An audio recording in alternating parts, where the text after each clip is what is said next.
Hello, Darklings! So I wanted to do another top 10 list, and in this case, it's teen-based vampire films. I can't just do a straight-up vampire film collective deal because there's just way too many, and there's way too many that I happen to like. I could probably break up vampire lists into like 10 different lists. There's just so many, and I'm going to do it by subcategory. So in this case, most of these have teenagers as the main characters or focuses, and most of them are fairly ridiculous because of that fact. So I'm going to go with number 10 being the Fright remake. So this came out in 2011. I didn't like it the first time I watched it. It was definitely worth the rewatch because I was too attached to the original, and it is a good modern day send up. Setting it just outside of Las Vegas kind of helped with some of the funny plot nonsense. It's a very entertaining movie. Plus, who doesn't love David Tennant in leather pants and eyeliner? Because that was something I never thought I'd see. The next one on here is The Vampire's Assistant, Cirque du Freak. So this movie is actually extremely stupid, but it's still fun to watch, even though it's not very good. And John C. really didn't really make a lot of sense in that role. I never got around to reading those books when I was in middle school and high school, but at some point I might go back and reread them and have weird nostalgia of something I never experienced. But, like I said, circus, vampire, yay! It's pretty preposterous, but still a fun watch. The next one on here isn't really teenagers, but was one of my childhood favorites and what was one of the first things that headed me in the direction of being vampire obsessed, which was The Little Vampire with Jonathan Lipnicki. And it's in Scotland, and there's Gina Davis as his mom, and it's really cute. It's just stupidly cute. It's definitely for a younger audience, but it's very sweet. And then there's Vampire Cows. But it's certainly worth the watch if you haven't seen it yet already. The next one on here, which I just watched recently for the first time, and I don't know why I didn't see it sooner, which is My Best Friend is a Vampire. This movie is ridiculous, and I'm so glad that the 80s happened sometimes. It's basically a kid has a small tryst with this lady vampire, turns into a vampire, and he's like, oh no, high school's over, and then learns to live with it. And it's quite amusing and quite ridiculous, and I was thoroughly amused, and it's definitely worth the watch. I don't know if I'll watch it again, but it's certainly entertaining. The next one on here is the original Fright Night movie, which I love, with Chris Sarandon as the evil vampire, and Charlie Brewster's a dumbass, and it's the boy who cried vampire, and it's kind of makes fun of itself, which is the whole reason of why it kind of became classic. That and the makeup effects are all gory, gross, and fantastic weirdness. Next one on here is, in this case, the Swedish version, Let the Right One In. I could cover the American version, but in this case I'd rather go for the Swedish one. Technically they're not really teenagers, they're preteens around the ages of 11 and 12-ish.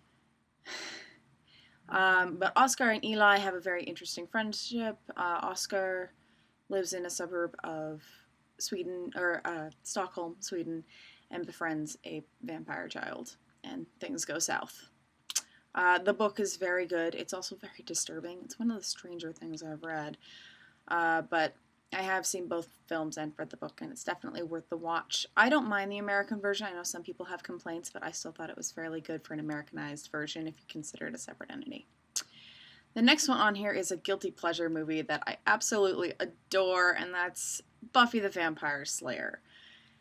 Now, I am a giant Buffy fan. I love the TV show. I'm an obsessive weirdo, and I've seen it several times all the way through, and I love it and quote it often. But the movie holds a different special place in my heart, namely that it's so preposterous and makes so many references to another movie that's on this list. But early 90s, Christy Swanson, Luke Perry, Donald Sutherland's there, David Arquette is there. It's very ridiculous, but it's a lot of fun. And it definitely makes fun of Valley Girls, because the entire basis of Buffy the Vampire Slayer is that Joss Whedon was sick of seeing these little girly girl blonde cheerleader types getting picked on in monster movies and murder mysteries, and so he decided, what if they fight back?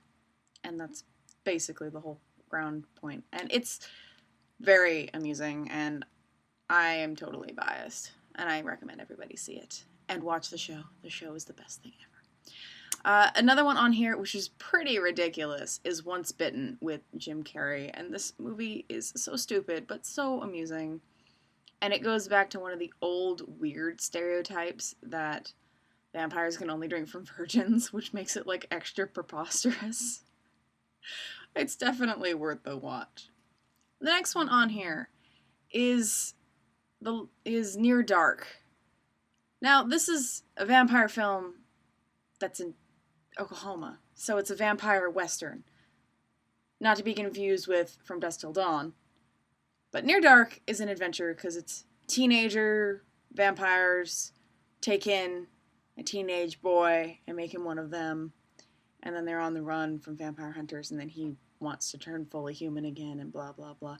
I like this movie, and every time I try and watch it, I can't quite pay as much attention to it as I want to, and then I learned that the director of the film is James Cameron's wife, and that he had a lot of directorial control, which is one of the reasons I don't think I was as keen on it as I would have been otherwise, because I don't like James Cameron. And the number one spot on this, the pinnacle of the teenage vampire film and one of my all-time favorite movies, is The Lost Boys. Buffy makes a lot of references to this movie. The Lost Boys is great. It's also really preposterous and silly. But California Teenage Vampires. It's one of my, or probably the only Kiefer Sutherland role that I like. I am very amused that his dad is the one who played Buffy's watcher. Always funny.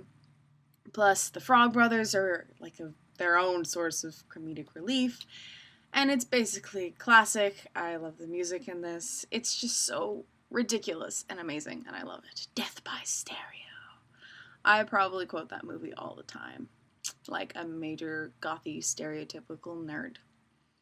So, I recommend seeing all of these movies. My favorites have got to be the original Fright Night, Buffy the Vampire Slayer, and The Lost Boys, but it's really up to you to pick what's your favorite.